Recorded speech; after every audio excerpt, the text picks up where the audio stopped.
Good morning. Welcome back, everybody. It's another Saturday. It's another beautiful fall Saturday here in the Northeast. Welcome to Coast, college football pregame show, episode number 9. We are in week 6. We are just about the halfway point of the college football season. Things are starting to heat up. Got another great show for you this morning, as always. Going to do all our normal awesome segments that we bring to you. We're going to do headlines, recaps, reviews, pick 'em, Eliminator. And since it's about the halfway point, we're going to check in on the Heisman race. And I will dare say that the three of us probably do not have the same rankings. So those will be very interesting. I have not seen them. Only Cottrell has. He's kind of smirking. So I'm assuming my statement is probably correct. But before we get going, the aforementioned man himself, my Buckeye brother from another mother, holding it down kind of in the Midwest. He's really in Ohio. But Mr. Cottrell Simpson, how are you, sir? Hey, we're the kings of the Midwest, okay? Thank you very much over in Ohio. But doing good. You know, I know the weather's starting to change because I feel the allergies just starting to take over my body here. So I can hear that. Listen, definitely woke up this morning. The perfect, very late summer, pre-autumn chill is in the air. And I love waking up when it's like 60, 65 degrees. That's like perfect weather. And it looks like our West Coast correspondent is, I don't know what he's doing, actually. It looks like he's fall harvesting out on the West Coast. Or tailgating. Tailgate? Well, that would be about right because you guys probably don't know how to do that right either. Mr. West Coast himself, Mr. ex-Pac-12, new to the Big Ten, Mr. Oregon Duck, Mr. Alex Elmore. How are you, sir? Mr. Undefeated still. You can add that to the list of names as well. No, I feel great. It's so much easier to wake up on a Saturday morning the day after the Ducks win. So you have to sneak that in there because it's the last week he's going to be able to say that. I was going to say, I was just going to let him finish his intro. I bet you better enjoy that for the next 7 days. Look, this meal behind me, it looks so good. But I didn't realize how much corn that there is on this tailgate behind me. That's way too much corn for anybody to be having that at tailgate. So I'm gonna have to fix that up for next week. But no, it feels good, man. I got to stay up last night, watch my Ducks play a great game against Michigan State. Anytime the Ducks walk away with it, anytime the Ducks win, it's a great day, man. Like I said, as long as you win at the end of the day and you can continue to make your team better, in which they've gone every single week, they've gotten better. I can't be too upset. So thanks for having me. Start off with some crazy statements apparently this morning, but as I said, we're gonna start with our news segment. Not gonna be real heavy this week because there's not a lot of like breaking news per se. We're gonna start with breaking the huddle. We're gonna get into recaps. We will recap the Oregon Duck win from last night because we cover everything here at Coast to Coast. We will then get into our Heisman polls. We both came up with our top 5 where we think the race stands right now at about the halfway point of the season. So we thought it was a good week to check in. A little bit light on previews this week, not a ton, marquee matchups, and like we already mentioned, Oregon actually played last night, so that's another top team off the board. We just kind of got to get ready, got to get the appetite ready because the next 2 weeks are insane. The next 2 weeks of college football are going to overshadow anything that happens in the NFL, anything else in other sport. They're going to be the main spotlight. You have 9 or 10 games that are all going to be they should all be crazy good football games. And they're really going to set the stage and kind of start to shape kind of the outline for the college football playoff here going forward. So we'll do that. We'll get into pick 'em. I actually had a winning week. I know, surprising. And we will then get into Eliminator as well. So let's get going because as always, I think we don't have enough time, and then we start talking, and then we don't have enough time. So we're gonna start with break the huddle. Mr. Pilgrim himself is gonna start us off there, and let's get rolling, boys. Hey, man, next week I'm coming with a background of pumpkin spice lattes, all right? So you be ready for that. Oh, man. But no, not a lot of news this week as far as the college football landscape. Obviously, a lot of injury news, but most of that injury news we'll kind of discuss when we go into previews. So the biggest news from the week is, Les Miles. He moved his LSU lawsuit from federal court to state court. And for those of you that don't know kind of the background on that, 37 of the LSU's victories between 2012 and 2015 were vacated.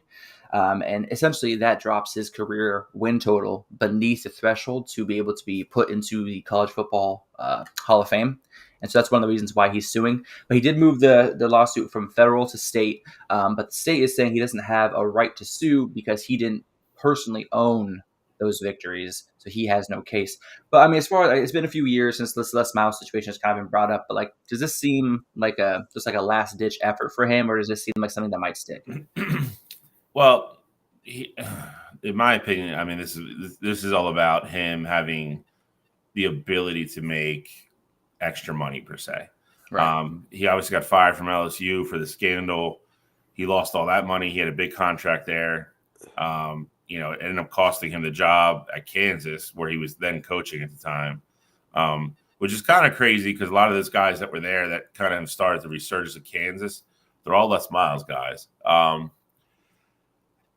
then, like you said, not being eligible for Hall of Fame, that is another revenue stream that he just doesn't have access to. It's kind of like, it's no different than like, not to bring Pete Rose up, but like that was kind of one of the things that like a lot of people felt Major League Baseball did on purpose, because if you're going to all these signings and you can't write Hall of Fame, like whatever year you get in, that all these kind of signings you go to, anything in regards to that connects to that, it's all money he'll never be able to make because he can't really say it.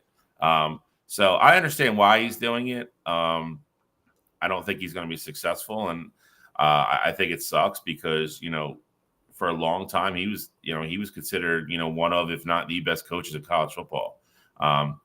But when you let stuff like that go on in your program and you do certain things, and I think the crazier thing with his is too, a lot of his wasn't even about the kids per se. It was stuff that he was doing. So it's unfortunate, but at the same time, I don't think he really has a leg to stand on here, and I don't think he's going to be very successful. Yeah, I mean, the case really seems clear cut. I mean, they gave improper benefits to a kid during that time frame, and he was part of the team from, I think it was like 2011 or 2012, and then he was there for 3 or 4 years or whatever. So I think the only thing that could potentially go his way is obviously 2 different situations totally, but I see how long it took for the NCAA to make it right with Reggie Bush. And not saying they're going to make it right by Les Miles because he did, do a wrong in that situation. However, with that said, with the way the NIL is now, like I could see, a court ruling or, depending on how high he takes it, I could potentially see them saying, hey, while that was illegal or, at that time or whatever the case may be, maybe we punish you a different way. We give you the wins back, but we get some money back from LSU for, improper benefits or something along the lines of that. But I don't think that's going to happen. I think Les Miles really shot himself in the foot here because he had actually had another job after LSU, and had he done the right thing at that program, he would have had all the opportunity in the world to build upon those wins and gather more wins and ultimately still get into the Hall of Fame. So I mean, if it doesn't happen, Les Miles really can only blame himself. I like how you brought up Reggie Bush, though, because that is an interesting case. It's a very similar situation, kind of a pay-to-play type thing. And I wonder if, as far as going out from the coach's perspective, if they will kind of reverse their decision eventually and give him his wins back like they gave Reggie his Heisman. So that is an interesting point you bring up, Cottrell. Anything else about Les Miles you guys want to talk about before I just bring up a slight bit of commitment news for college football players? No, I mean, again, I think this is going to be a little bit different than Reggie because I think Reggie's was a lot of, I hate to say it, I don't want to rail on the NCAA, but they do suck. You love railing on the NCAA, though. I know, I don't want to do it today. I think a lot of Reggie's was conjecture, and I think a lot of Reggie's was the NCAA was like, whoa, like we have the biggest star in college football on the hook. We're going to make an example and beat our chest and everything else. And they took the opportunity to do it. Les Miles, I don't think it's going to be is going to work out the same. Because even like Cottrell said, even if they give him the wins back and then go, all right, well, we'll do this, but we want this. LSU is going to be like, we're not paying you money. Like we already paid out money in the lawsuits to him, to Ed Orgeron and everybody else. Like we're not paying any more money. So I don't know. It's one of those things like, in the landscape of things, I think it really only matters to Les Miles. And I understand that's why he's suing, but I just don't think he's going to come out the other end of this. All right, I can't argue with you on that. We just got one little tiny piece of college football landscape news, and then we'll kind of move on to recaps. And Cottrell, this might kind of what mainly focused on you. But Notre Dame lost commitment from 4-star quarterback Deuce Knight to Auburn over the last couple of days. He's a 6'5", 205-pound quarterback. He's the number 76 prospect in the 2025 class. Is this writing on the wall of what could be happening at Notre Dame, or is this just Auburn making a good pitch to pull a kid away from an opposing school? For me, I think it's just a good pitch. Deuce is one of those kids that his name had kind of been floating out there to flip his commitment. And Auburn had always been fighting for him hard. If I'm not mistaken, I think he is actually from like the South as well. Can't remember what school. He's from Mississippi. Yeah, so he's from the South. So that connection had always been there. Notre Dame got him early, and that was good on their part. But I mean, I think it's always tough with those kids that are from the South. Like growing up, I think they know deep down they want to play in the SEC. Now, whether that's in his case like Ole Miss, Mississippi State, whatever. If maybe those teams specifically didn't offer him, and ultimately he still wants to play down there because he wants to play against those teams, or he grew up an Auburn fan. Like it's so tough to recruit the kids out of the South that are like the top prospects when one, you're closer to them, you have more access, and then two, Notre Dame's not putting themselves in a good position with what they're showcasing at the quarterback position.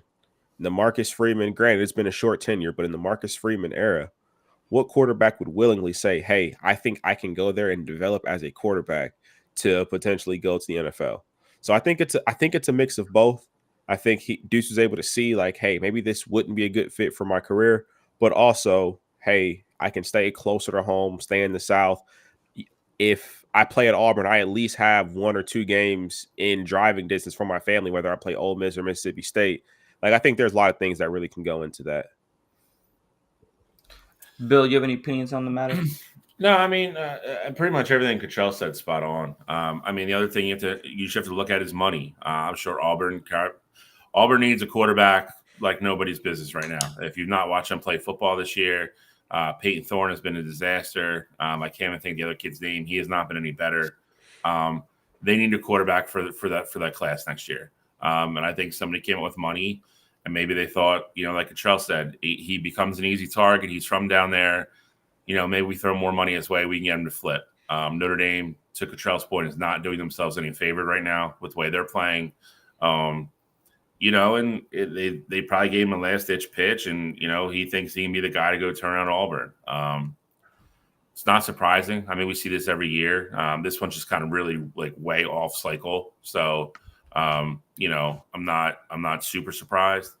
And Notre Dame, this is going to happen to Notre Dame a lot because Notre Dame is still one of the schools that more leans heavily on selling the program and the education and the experience versus handing out bags of money to everybody. So they're they lost somebody like 2 months ago. They lost one of the 5-star safeties. He flipped to Michigan. But Notre Dame's going to be okay. They have to get everybody offensively on cycle the same year. I know they have Jack Carr on campus now. He's probably going to start next year. They got to get him a good running back and some receivers all in the same class to develop and kind of get that offense to look like a real offense rather than patchworking together every year what they're doing now, like Cottrell said. Like now it's like, like last year they had a really good running back. Sam Hartman didn't really work out. The receivers weren't great. Running back left. They bring in Riley Leonard. Receivers still aren't great. Running back is okay. And they're piecing it together every year, and they just don't have any identity. Like you got to bring kids in on the same year that stick together, and then look like a cohesive offense. And once they do that, I think they'll be okay. That's one thing I hate right now about the college football landscape is kind of like colleges constantly bringing in new guys from the transfer portal. And Oregon has been a huge culprit of this. I think the only thing that kind of gives me hope is that they've kind of gotten out of that cycle by getting Dante Moore also in this last transfer portal cycle to kind of get that future set up. But Notre Dame definitely needs to do something similar where they can't do this one plug and play quarterback for 1 year at a time. They got to do something for consistency. No, and again, I think what's hurting them is too now, like, depending on how the rest of this season goes, and they don't make the playoff this year, it really limits Marcus Freeman in the fact that he can't really go to Jack Carr next year and be like, okay, like this is going to be a throwaway year, as his first pretty much freshman year. We'll eat this year in regards to we'll be better his sophomore and junior year and developing everybody else around him. He doesn't have a throwaway year right now. So that he gets hamstrung that way, and it's because they haven't been successful in recruiting a really good QB since he's been the coach. So you know what that means, though? That means they're going to go after in the portal, and they're going to bring in a vet to try and salvage Marcus Freeman's last year while he's on the hot seat, and then we're going to be in the same boat that we're in right now. And then what's going to happen is you're going to see Jack Carr transfer to Michigan. That's what you're going to see. That's going to be the move. He's got to put it together one way or the other. This is the situation he's put himself in. So, and I'm not blaming it all on him. Again, I think Marcus Freeman has the ability to be a really good coach, but Notre Dame is just one of those schools where you don't have a lot of patience. This isn't, like you mentioned Mississippi State earlier. They are not perennial contenders in the SEC. If you get some magical class on campus and be like, all right, we'll eat the next 2 years to have that third year and maybe make like the magical run at the SEC and like everybody here will talk about it for the next 20 years. A school like that will do that. Notre Dame is not going to do that. Notre Dame's like, we should be 11-1, 12-0 every year. Like they have the same expectations as all three schools, Alabama, Georgia, just the fact of life. That's just how they are. And with their resources and everything, they feel that's where they should be. And if you don't do that, you're not going to be there. So, he's, we've talked about him a lot on the hot seat. He's got to figure it out, because he brought Hartman in. That wasn't the answer. He's brought Riley Leonard in, the veteran guy, plug and play guy, kind of mixed results. I don't think any of the three of us here think Notre Dame is any kind of serious national championship contender. I don't. Absolutely not. So he's staring down the barrel at it again. And I don't know who you would get. I mean, it's too early to tell now, but I don't know even who you would think would be in a bad situation next year that would transfer out that they could get for next year that they're going to bring in as a guy that's got starting experience under his belt. So, that's where they're at.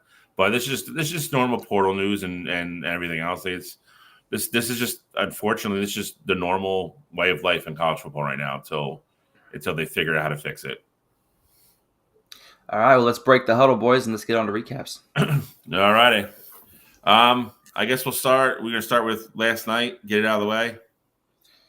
Yeah. You want to start last night or you want to start with these? No, we can start with last night. All right, let's start with last night.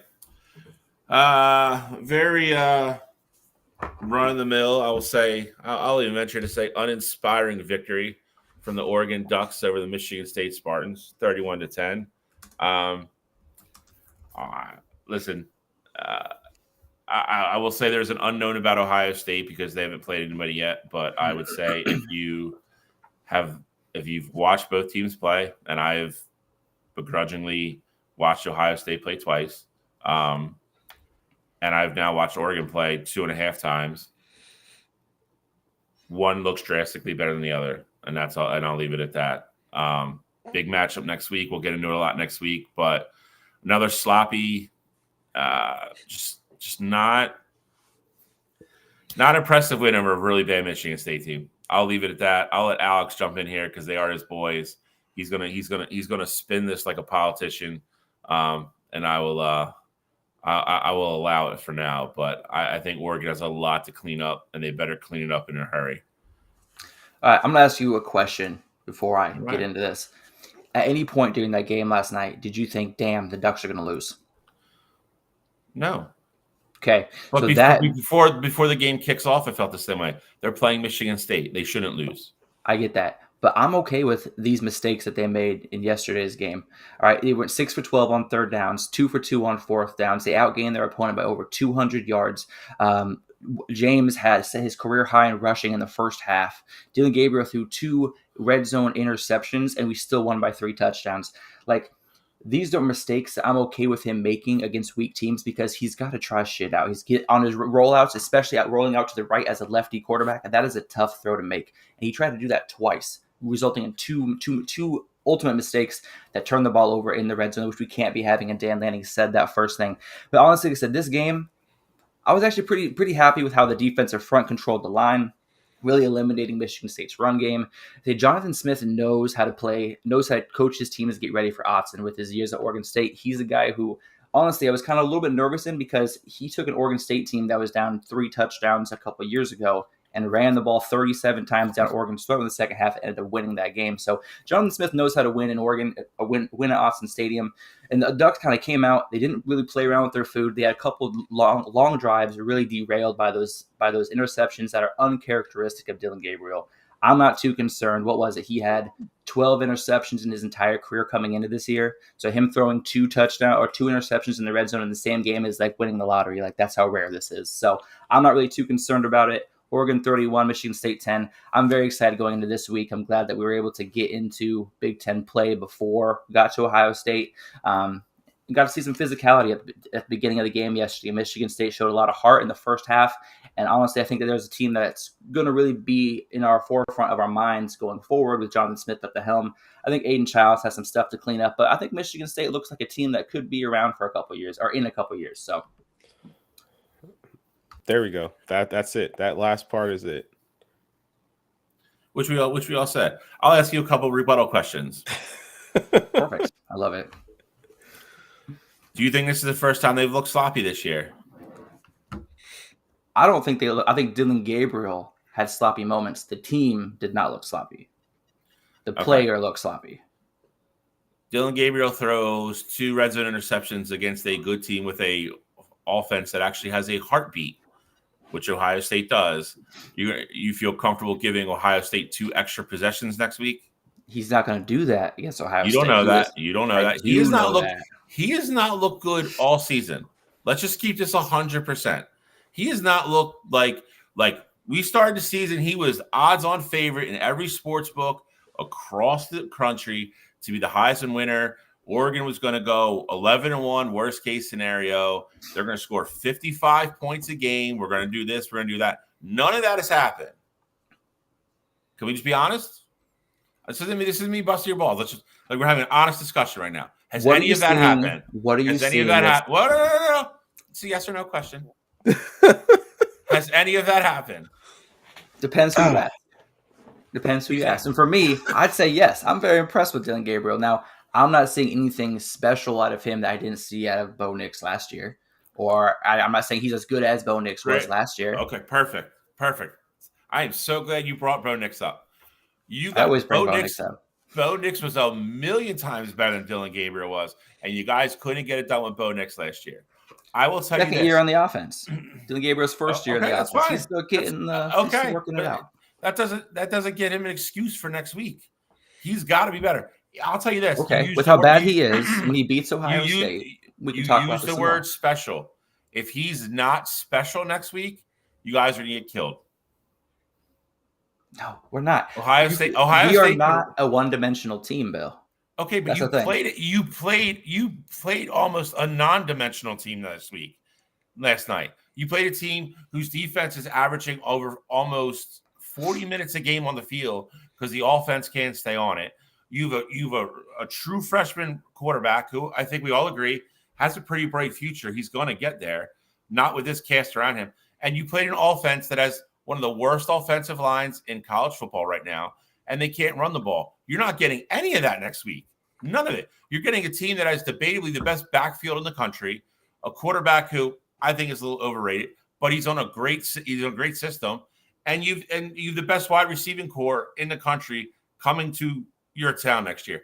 You're making me talk about Ohio State this way. I should kick you off the show because I hate it. You chose to talk about them like this. You could have just been on the Oregon bandwagon and been like, fuck Ohio State. No, you're not. I went on the Oregon bandwagon last year, and how they repay me. They went 0-2. They shafted you. The 2 times I picked up. Cottrell, you're not part of this conversation. You shut the. I wish I could push your screen. He off doesn't the have to screen. be. This is going to be him next year. This is or next week. This is exactly what you're going to get next week. I'm just letting you know right now. This Look, is exactly what you're going to get this times 2 next week. I'm just going to sit there next week and watch you guys. Times 2. When is it? When did you become an Ohio State fan? I'm not. I hate it. My feet are like melting because I'm burning in hell over here. Well, look at Justin's comment. Justin's right. What is the comment? His comment is that there might have been a little bit of an overlooking to an extent, not to mention on a short week. Oh. I'm just saying he's got some good points. Justin knows Doug football, baby. I'm gonna tell you this. For being a college football fan for a long time. If you have to sit here a week before a big game and you have to make these excuses or say these things to talk yourself into something, deep down inside, places you don't talk about at parties, that you keep hidden from everybody, you know what's going to happen next week. Just telling you. Been there, done it. Been there, done it. Been there, done it. I'm going to tell you right now. If you don't play dramatically better next week than you have so far this season, I've said it before, you guys are going to lose by double digits. It's going to be ugly. I'm telling you. Look, man, I honestly, after watching last game, I did not leave worried for next week. Whew, all right. I do not leave worried. I have the number 6 running back in the country. I got a quarterback who, yes, threw 2 interceptions in the red zone, but is still completing just under 78% of his passes. Top 10 passers in the country. He's shown in the past that he's a big game quarterback and who can put up big numbers in big games. Not about winning control. I'm talking about he can show out in big games. All right. So so he can show out and lose. Okay. I mean, I think that's also what we're at here. He left Oklahoma to come to Oregon to get that better cast around him so that it wasn't all on his shoulders, right? He's got the likes of Jordan James. He's got Tez Johnson. He's got Evan Stewart. You can keep talking. He has baby Travis Kelce at tight end and Terrence Ferguson. Like, the weapons are absolutely disgusting. Then why are they struggling to score? That could be a multitude of things. Starts with the QB, buddy. I got bad news for you. And stop saying he left Oklahoma for greener pastures. No pun intended, because Oregon's green. He did. But no. See, this is the part you leave out. You do this all the time too. And I don't even like getting in on Dylan Gabriel slander because I'm neutral on him. I'm not like Cottrell. Like I like Cottrell has an unseated dark. He stinks because he stinks. I don't. I think he's good. I just don't think he's elite. My problem is you leave out the part where you're like, oh yeah, he left Oklahoma because he wants a chance at a natty. He also left Oklahoma because Brett Venables was like, I'm not playing you next year. True or false? And look how that was. No. True or false? Well, actually, we weren't in that room. We weren't in that room. We don't know. We don't know what was said. But Alex, I would even tell you, Alex. Will Howard left Kansas State because Avery Johnson was going to be the starting quarterback. Same difference. Yeah, Will Howard's trash. Oh man, listen. If you want this times 10, make sure you tune in next Saturday because I'm literally going to introduce the show and I'm just not going to talk for the rest of the show. So it's going to be great. I'm just going to sit here and laugh. Do you know how many Ohio State running backs are in the top 30 right now in the country? 0. Do you want to know why? I'm not even going to let him answer this. Do you want to know why? Because they score 42 points in the first half every game and they come out in the second half in their street clothes. That's why. Bro, they literally played Akron, Western Michigan, and fucking You guys Marshall. Played Idaho and struggled. Us 3 could beat those teams. Those teams, just us 3. Us 3 could beat Idaho too. Yeah, and so we could absolutely. And they took you guys to the wire. Will Howard didn't see the fourth quarter in those games that you mentioned. Dylan Gabriel was fighting for his job at the end of the Idaho game. It's a difference. And I think Will Howard stinks. So that tells you how much I'm on the wrong side of this right now. But I'm telling you this. If that spread stays at what is it? Is it 2.5 still? It's 2.5 now. It's up to 2.5. It's up to 2.5. Let it I'm keep betting going. it. I'm betting it now. Okay. Look, we act as if Ohio State completely dismantled this Michigan State team when they played. The score was 38-7. It was virtually the same freaking score with the same freaking stats. And all of a sudden this week it's different. Oregon played like crap. But no, it's the exact same situation. Okay, so I'm not going to talk about it. We got other things to recap. You're right. We do. It is, but it's not the same. I can't wait till 2 weeks from now when I have Ohio State fans crying on my background. I can't wait. 38. Everybody thought Washington was good, so they played one good team last year. Just remember that. Next. There's levels to this. Facts. We see what happens with you saw what happened with USC earlier this year with Michigan. It's a different brand of ball here. Different brand of ball. Levels. Yeah, we're talking about you're talking about a 3-point win as a 3-point loss for USC as if they got like boat raced. Hey, a win is a win. All right. I think we would have saved that game till last. Or do we want to start with it? Yeah, I need Justin next week. 2v2. Exactly. Bill's not going to play middle. He's going to play freaking Cottrell's side. I'm playing middle. I'm telling you. Listen, my job here is to be. Listen, that's honest. Not true. Honest. Bro, there is nothing I want to do less in the world than come in here and pump up Ohio State. And you know that. Cottrell knows that. Anybody who watches this goddamn show knows that. My point being, though, I'm host of the show. I have to be objective. And if I have to pick it, I'm not picking it just to pick wrong. Okay, that's fine. all. I picked you guys twice last year, and you guys shit on my face twice. I didn't. I picked Washington both times. That's not true. You picked Oregon the second time. Did I? Yeah, you didn't score the second time. I think we all did. Yeah. So, and then what happened? Everybody's like, "Well, Washington beat Texas. They're gonna kill. They're gonna go in there and beat Michigan," and they got embarrassed. There's different levels to this. I did say a lot of shit about Michigan after that game. Yeah. Well, I have a national championship. You don't. Yikes. Let's start and we're gonna save Georgia Alabama for last because it's legit the game of the year so far. It might end up being the game of the year. Let's start in the South Bend since we talked about them a little bit already. Notre Dame 31, Louisville 24. Honestly, it was a good game. It went back and forth way more than I thought it was going to. I'll say that. I think Louisville's defense is going to kind of be their weak point the rest of the year. I think Notre Dame exposed a lot of that. But that being said, I think Louisville also showed you how to move the ball against Notre Dame pretty consistently. And that ultimately is why I think Notre Dame's in a little bit of trouble. I think we thought they had this elite shutdown defense. And it's good. It's still very good. Don't get me wrong, but there's ways you can score on Notre Dame now. And I think with the offense they're running, I think they're going to get another loss somewhere. I think that trip to USC is just not looking good in their favor at this point. But Riley Leonard had another big game, pretty much doing everything himself. And again, Louisville hung in. It was an up and down game. It was actually a way more. If you would have asked me on the entertainment scale where that game was going to be, I would not have put it as high as it actually was. It was a fun football game. So thoughts, reactions, down the road where we go. Louisville's got to turn around and has another semi big game later today. So what did you guys take away from this game? I mean, for me, the big thing was Notre Dame did a good job early, at least, of slowing down that Louisville offense.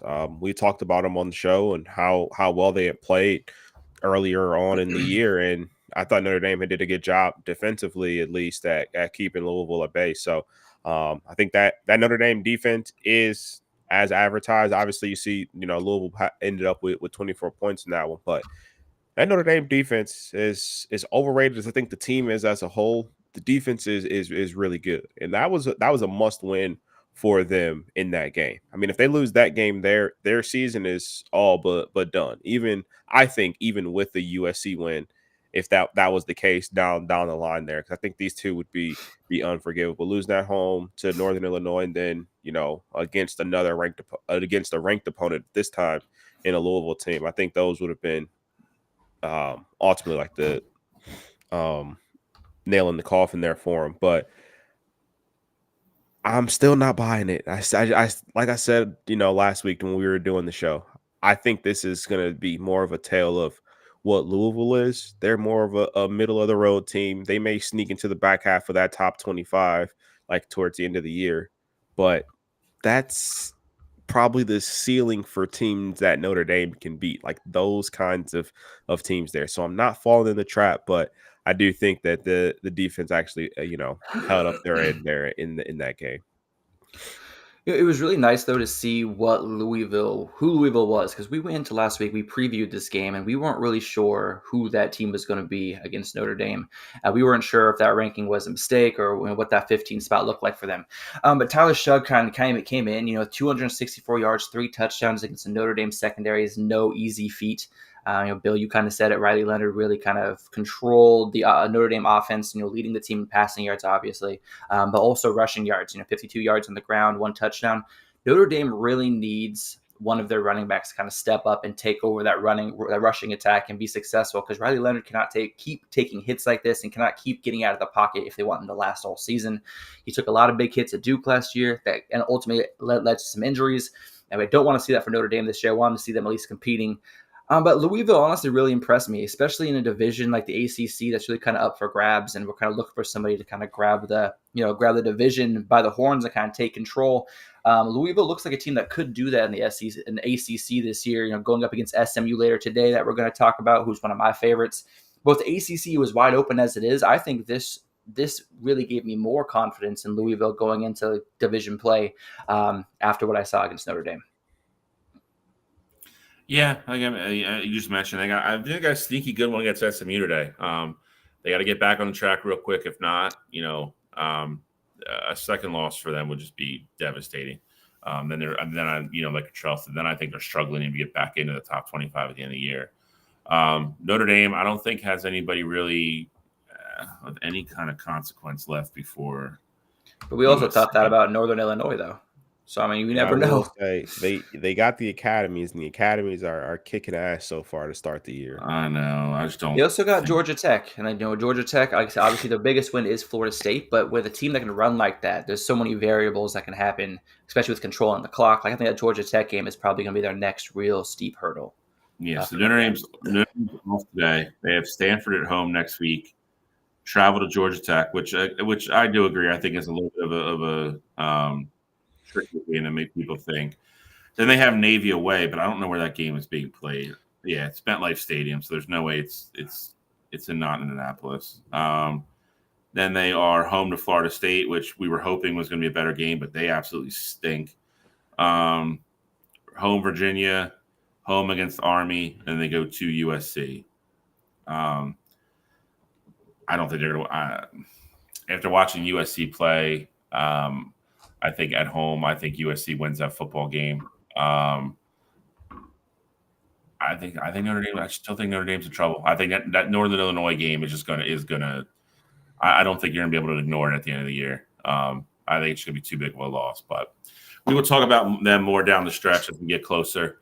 Let's go down below to kind of a prototypical Big Ten smash mouth type game, which I think we all expected and pretty much what we got. 21-7, Penn State beat Illinois at home. Got it a kind of a bonus whiteout for the campus, which I think is kind of, I don't want to say BS, but I think it was a very, very fortunate thing to fall in Penn State's lap. But Illinois went in their battle. I thought the points in the game, they were in the game big time. I think Penn State's defense played very well. I think their offense still they scored one of the touchdowns on a short field. I think they're starting to look like, kind of what I think they're going to be. I think they're a better version, honestly, in a weird way. I think they're a better version of Notre Dame. I think they have a better quarterback. I think that their offense is a little bit better with the rushing attack. But I think against really good teams, they're going to struggle. And you're starting to see that a little bit. I gave you 3 things at the beginning of the year, called them all fool's gold. 2 of them have already hit already. I don't know if we're even going to talk about the one, but regardless, ranked win at home. Always, you always count them and put them away in the pocket, in the Big Ten because they matter. But I think Penn State has got to be able to come out of that very kind of conservative shell offensively. Their defense is very good again, bordering on elite. They shut down an Illinois team that looked great the week before. And Illinois is a very tough kind of ragged, punch in the mouth kind of type team. They're not going to go anywhere. I think they're going to play everybody tough down the stretch. We have them in a couple weeks. I came away impressed kind of with both teams. Penn State survives and advances, wins. Thoughts, gentlemen, reactions? Yeah, Illinois really impressed me. 7-7 going into the second half. Really, I didn't think the game was over until that ultimately that dagger touchdown in the fourth quarter. But Penn State kind of looked sloppy.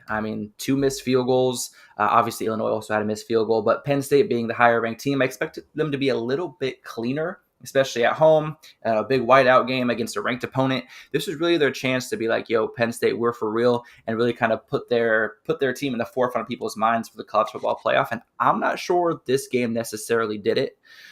Drew Aller only 135 yards passing. He kind of reminded me of how he looked last year against Ohio State. High completion percentage, but not a lot of success moving the ball. I think I left this game more impressed with Illinois' defense than anything. Luke Altmaier, great game. He did throw an interception, only had 185 yards, but I thought he looked good in the pocket, really not forcing things downfield, which against a team like Penn State and their really good defense, it's kind of what you have to do and how you have to kind of move the ball against them. And they didn't have a lot of success ultimately in the second half. But Penn State's dual-headed rushing attack absolutely owned this game. Over 200 yards rushing combined between them. Katron Allen and Nick Singleton absolutely looked phenomenal, both averaging just under 6 yards per carry. But that's going to be how you have to beat Penn State, is to eliminate the pass and kind of flood the box and hope that you can kind of get both those running backs on an off day, because Penn State rushing the ball, they're going to control the clock, they're going to move the ball. But I think Illinois might have shown the blueprint as far as how to stop their offense this last week. See, I don't. Here's my issue here. We talked on the show last week. We did the preview on the show, and both you guys were higher on Illinois. Like, I know you both picked them to cover the spread, and they ultimately did, which is good for them. So I don't know if that's more of you guys saying that, hey, we don't think Penn State is that good, but you also were speaking pretty highly of this Illinois team. And I said that about Penn State from the get-go this year. No, I know. I've been consistent with it. I get it, but we also talked in our group, and Alex, if I recall correctly, you had Luke Altmaier in the top 5 quarterbacks in the entire Big Ten. And so for that Penn State defense to hold this Illinois team to 7 points and really not even be in trouble at all in this game. I mean, outside of that first drive that Illinois went down and scored, Illinois wasn't scoring at all the rest of the game. Like, they kept that Illinois offense at bay. So I don't want to just say, hey, Penn State, they struggled through this game, like it wasn't impressive, things like that. For me, it's like, hey, this was an Illinois team who, really came out of nowhere, but their offense had been on fire the entire start of the season. I mean, we saw a game where Luke Altmaier arguably played better than Dylan Raiola. And so for him to go into Penn State and look pedestrian and only put up 7 points, I think that is a huge credit to Penn State's defense. Yeah, I mean, I think their defense played really. I think it's a good win. I'm not discounting the win whatsoever. It's just, I think my thing is this. My issue with this team from the get-go, before they even played it down this year, was what their offense was going to look like when they start playing really good teams. Now, again, Illinois, Altmaier coming in, outplaying Raiola. This is a game why we all took the spread, because we thought it was disrespectful to Illinois. I think Penn State is going to be okay. Like, I think their defense, I think this is a perfect example of exactly what I think Penn State is in this game. I think their defense is very, very good, bordering on elite. And I think they have an offense that's good enough to beat teams when their defense is going to pretty much, I don't want to say keep them in games, but is going to be better than the offensive unit they're playing. I think Illinois is a really gritty team. I think they're very tough. And again, I think you did hats off to the defense. They shut down that offense of Illinois the whole game. And then Penn State, like Alex said, Penn State did just enough to get it done. I think that covers pretty much exactly what I thought Penn State was. I think they're going to beat everybody they should beat. And I think once they play a really elite team, I think they're going to struggle. I think when they play a team that is elite both offensively and defensively, you're going to see their flaws. And I've been absolutely consistent with that since the beginning of the year. I gave you 3 teams. I gave you Notre Dame. That's already come true. I gave you Ole Miss. That came true. And Penn State was my 3rd one. They were my 3 fool's gold for the beginning of the year. Illinois probably isn't exactly that team to do it, but Illinois showed you how small the gap, I think, is between really good teams in the Big Ten. I don't think Penn State is one of those teams you could put up on the pedestal and say they are 2 touchdowns better than everybody in the conference, because they're not. I don't think they are. That's how I view them. I think they're a very good team. I think they make the playoff, just like I said from the get-go. I think if they play somebody with a good offense in the playoff, they're going to get boat raced. I said that week 1 of the show.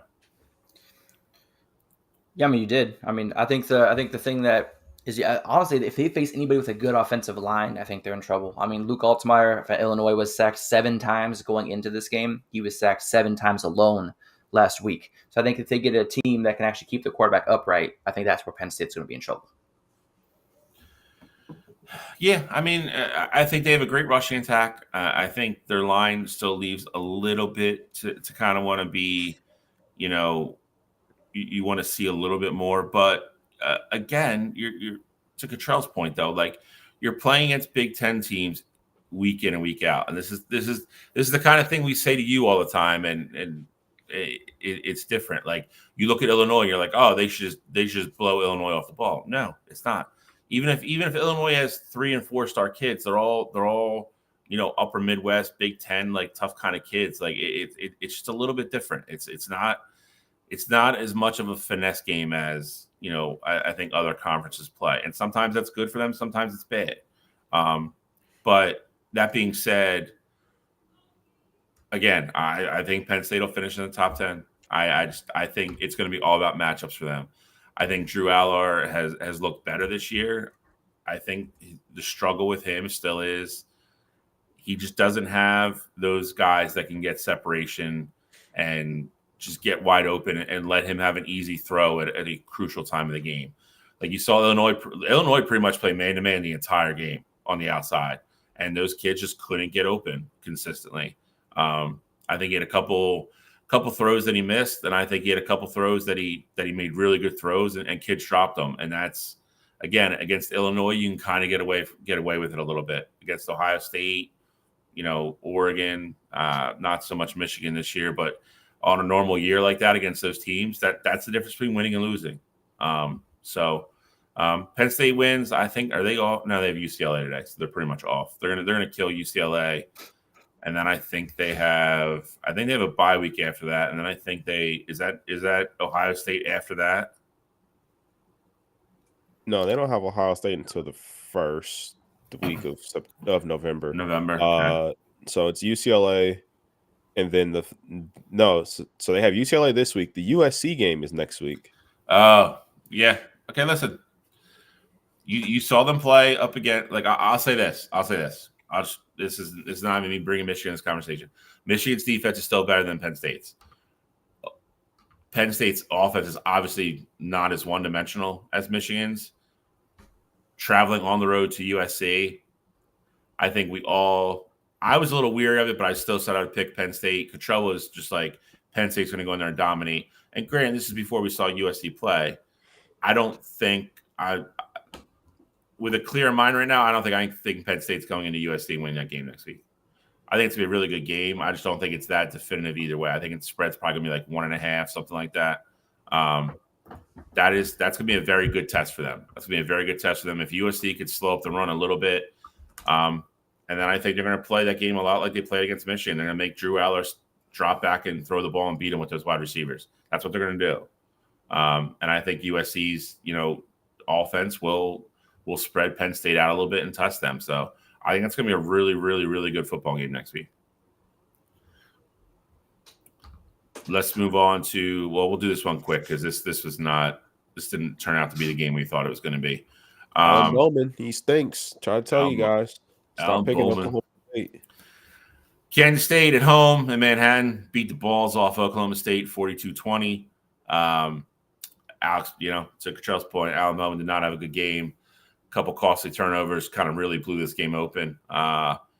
Kansas State, man. Kansas State is a weird team. They are Jekyll and Hyde this year. I mean, they come out games like this, look great. And they kind of go on the road against a lesser opponent and maybe lose, don't look great. They got to find some consistency in their game right now. But that being said, Big 12, huge win for them. It gives Oklahoma State 2 losses already in the Big 12. They're in a lot of trouble. And Kansas State keeps their hopes alive. Avery Johnson looked a lot better, and I feel like he's getting more comfortable, and he's starting to play a little bit more confident, in my opinion. a little bit more directional and kind of more decisive, which if you're a quarterback is always a good thing. So again, thoughts, reactions, both teams. What do you guys think going forward?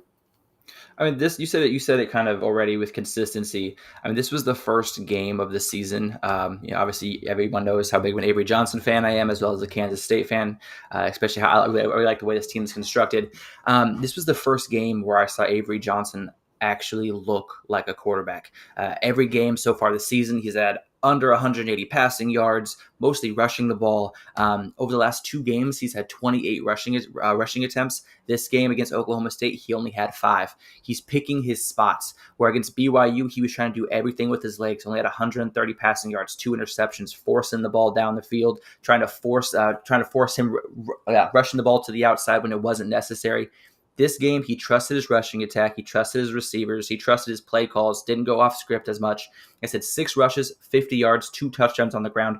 That's the Avery Johnson that I'm excited to watch play. And this was the first time I saw him kind of like put it together and be like, you know what, I don't have to do it all myself. And so like I said, I liked what I saw from Kansas State. I think that loss to BYU is exactly what they needed to kind of reshape them for the season, because Avery Johnson looked like a stud. He looks like a man that's possessed for the rest of the season. I can't wait for that Colorado matchup next week. Avery Johnson, like I said, I think next year he's going to be primed for the Heisman. Like I said, this year he's got a little bit of learning to do. Like I said, doesn't have the stats to kind of do, to kind of compete for that award. But I think next year, with what I saw last week, I think Avery Johnson is going to be on the tip of all of our minds.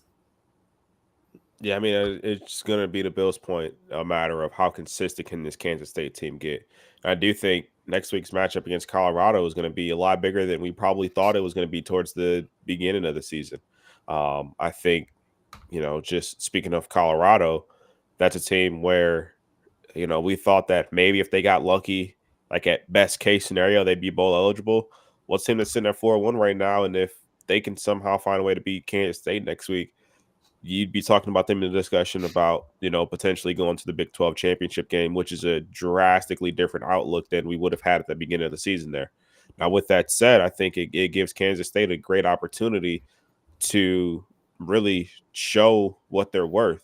Not saying Colorado's like this great team and the big bad wolf, but for a fact, there's going to be a ton of eyes on that game. And with that being the case, Kansas State has the opportunity to continue that momentum. This is a ranked win. You beat a team that has Ollie Gordon and you hold him to under 100 yards and you just dominate games like that, especially in your conference. You're gonna move up in the rankings there. But I think they have work to do just showing some consistency there, because I don't think this is a team that would get the benefit of the doubt later on in the season. So you have to put that resume together. Kansas State's done a great job of doing that. Avery Johnson had a great bounce back game. I mean, looked drastically different from what he looked like in the BYU game. So got to give him credit there. The offense is moving. Offense is flowing there. They have a great rushing attack. It'll just be interesting to see, again, can Kansas State's offense keep it rolling like this? Big 12, I'll tell you this, man. I think the Big 12, especially with Utah losing last Saturday at Arizona, I think the Big 12 is going to be exciting coming down the stretch, and which I think we all agreed was going to be the case.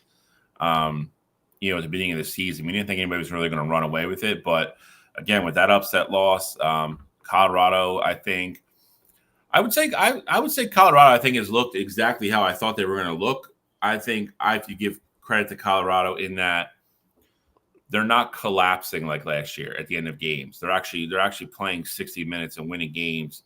And if I just looked at their schedule, I mean, I think it's hard pressed to say they don't get to 8 wins with the way they're playing right now. I mean, that's assuming nobody gets hurt and nobody goes, I'm shutting it down or anything like that. But I think if, like Charles said, if they can somehow beat Kansas State at home next week, then I think it's really interesting. And I don't think that's even necessarily a bad thing for the Big 12, because if Colorado's in it till the end, that is going to put a lot of eyes on that conference and those games. Money in that pocket. Yep, because they're going to get shuffled around a lot on TV to play a lot of primetime games if Colorado's in it. So, they still have like Cincinnati, Texas Tech. I think they have to go to Arizona, which, we saw last week is not an easy place to go. I think that's a tough game for them. But got Oklahoma State left and Kansas. I mean, I think you can make a realistic argument to say they get to 8 wins. If they get to 8, I mean, they're probably at least in the conversation at the end, depending on what everybody else does. So that's a possibility. But let's get to the instant classic down in Tuscaloosa. Georgia, Alabama lived up to every bit of the hype and then some. 41-34, Alabama wins.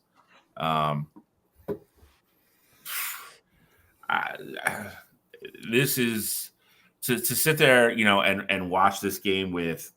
This is one of those things where it's like the universe lined up, and to sit there and watch this game with a house full of guys, and just how exciting it was, especially with nobody really being a Georgia or Alabama fan. So like nobody really had skin in the game. Just to watch it as a fan, and watch the comeback, and then watch the last 5 minutes of that football game. I just don't know how you couldn't come away from that game and just say, wow. Incredible game. It's definitely one of the best games I've ever watched. And I mean that across the board. A tale of two halves, kind of, I guess you could say. But then Alabama answered the bell at the very end, which is what great teams do.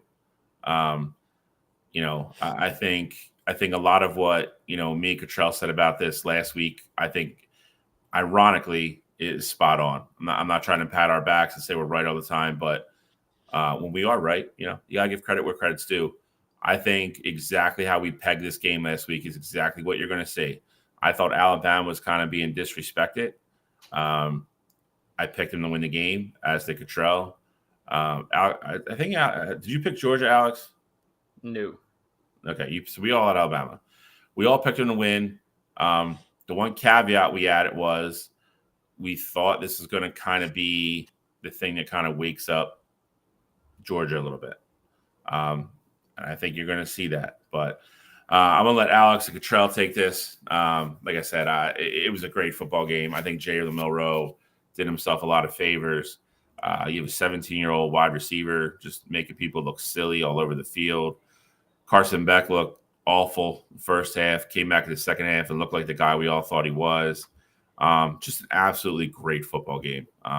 You guys can hop in here, say what you want to say. And again, I think I would want both of you, though, to really kind of, after your recaps, focus on where you think we go from here with both teams. I think it's very important. So I'll start there because my recap of the game, game was absolutely phenomenal. It was a tale of two halves. Alabama looked absolutely dominant in that first half, and Georgia showed you that that's a team that has a lot of resilience. They have a lot of heart. And, Kirby Smart went into that locker room at halftime and was like, hey, this is not Georgia football. And they went out and they changed it up. Also give a lot of credit to Carson Beck. When you're a quarterback in that situation and, really you feel like it's all on your shoulders there because he was not playing well at all in that first half. And for them to have 0 points, and he came out of halftime and said, hey, basically said, I'm just going to be better. I'm going to come out. I'm going to be better. I'm going to get the ball to my guys, and we're going to slowly chip away at this lead. And that's exactly what they did. And ultimately took the game over at a point. And you got to give them credit because a lot of quarterbacks in that situation, and they would kind of just get the woe is me approach, kind of be scared to throw the ball, be a little bit, safer with the ball. And that wasn't the case with Carson Beck. So give him a ton of credit there. But on the flip side of it, Kalen DeBoer is an offensive mastermind. The way that he had that Alabama offense rolling in that first half, it was electric. Jalen Milroe obviously can make plays with his legs, and he's gotten a lot better throwing the ball downfield. Ryan Williams has been absolutely incredible so far this season. This explosive play after explosive play with this Alabama offense, and I think that's really what makes this team special. Moving forward, though, I think Kalen DeBoer, we're starting to see a trend here. He struggles to close out those big games. It's almost like he just doesn't want to fully go out and be the apex predator. Like he'll capture it and be methodical with it, but he doesn't actually want to go in for the kill in a lot of these games, and that gets him in trouble. We saw it last year a few times, whether it be Oregon or Texas, even in the semis. Kalen always gets conservative once he has that big league, and I think that can potentially get you in trouble, especially when you're going up against teams like Georgia and other top teams in the country. But with that said, I still think this Alabama team is great. I think they've put themselves in a position now to win the SEC.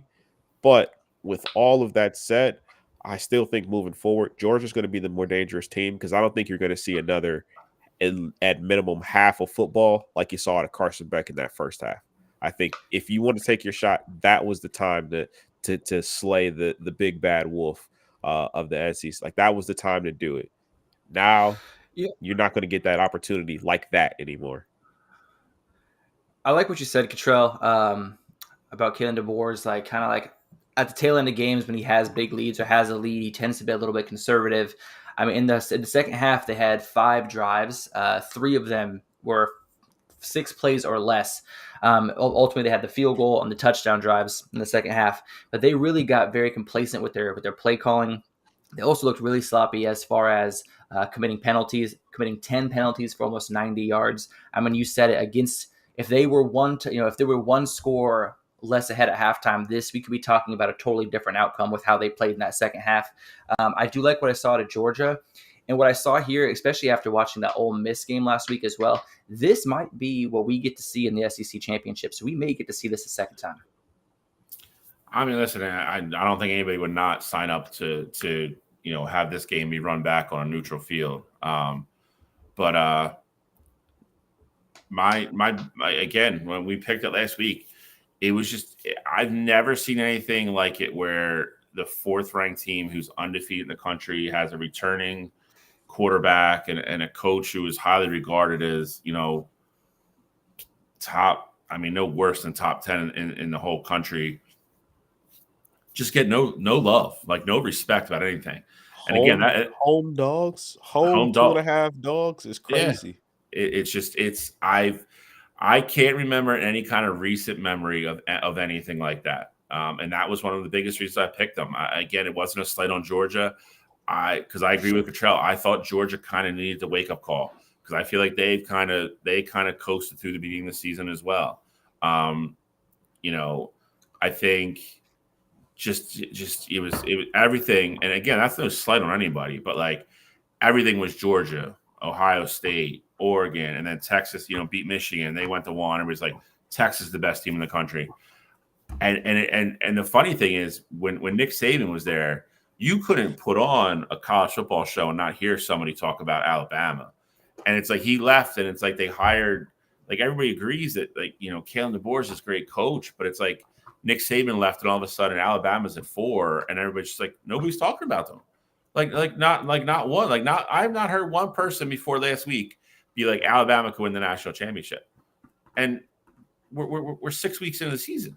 Like it was just crazy. They were just sitting there with a kid who's probably going to be a Heisman finalist. And like Cottrell said, you're home against Georgia and you're a home dog in Tuscaloosa. Like, was Nick Saban playing all these games himself? Like, did he put a helmet on and go out and play? Like, it was just batty to me. And I'm not kidding you. Like I said last week, it's one of the reasons I picked Alabama. Like, I thought the level of disrespect was just wild. But they have it now. They have it now. Number 1 team in the country, as they should be. No rest for the weary, though. SEC is an absolute grind. So we'll talk about that more, in a little bit here. But let's get talk about Heisman. Let's hop over there and let's get into some Heisman talk. All right, I believe I'm first here. I am. So I am going to start off my list here. Number 5, I got Trey Harris, receiver out of Ole Miss. Trey Harris is quietly having an absolutely phenomenal year. Has over 800 yards receiving already at this point. And the funny thing is that before his team took a loss this past weekend, I would have had his quarterback in this spot here. But when you lose, the blame goes to the quarterback. And so I had to give the slight edge here to the receiver and Trey Harris. 800 yards at this point in the season is absolutely insane. He's on an absolutely incredible pace right now. Number 4, I got Cam Ward out of the U. Cam Ward's a guy who I'd say could arguably be 1. If you had him at 1 or 2 on your list, I wouldn't complain too much. I think these top 4 guys are really, really close. I don't think you can do a top 5 list without having at least the 4 of those 5. I think that 5th spot can be toggled around there. But love Cam Ward, what he's been doing at Miami. They just big thing for him. Got to keep winning. If he keeps performing like he's performing and they keep winning, Cam Ward is going to have an invite to New York for the Heisman ceremony. Number 3, I got Jalen Milroe. Now Jalen Milroe has been incredible pretty much all season. I just think the one thing that kind of sets the top 2 apart from him is that super early in the year, Jalen Milroe didn't just wow you with certain stats. I think his performance against Wisconsin and his performance against Georgia have really propelled him, especially just being on that stage and seeing what he can do there. So had to have him in the top 3. Number 2 for me is Ashton Jeanty from Boise State. His numbers so far this year have been video game-like. I mean, for him to have games where if you look at his over-under props for rushing this week, it's at 191 yards, 191 and a half yards, like over-under. His anytime touchdown scoring odds for today are minus 4,000. I mean, we're really going to be on Barry Sanders' watch if he continues this pace. I mean, that's what kind of year he's having right now. Just obviously want to continue to see that. He's going to have a great opportunity to do so against a really bad Utah State team today. But my number 1 guy right now is Travis Hunter. And I think Travis Hunter is exactly the kind of player that you created this award for. It's supposed to be the most outstanding player in college football. It's for me, it can't go to anybody else but Travis or Ashton here. But for me, give the slight edge to Travis. Travis right now is top 5 in receiving yards. And if you look at him defensively, I mean, the only corner that's played better than him so far throughout this year is Will Johnson from Michigan. So having a top five receiving year, a top 5 year on the defensive side of the ball, and he's played more snaps than all these guys, as a whole. I think Travis Hunter deserves to be your Heisman favorite as it stands today.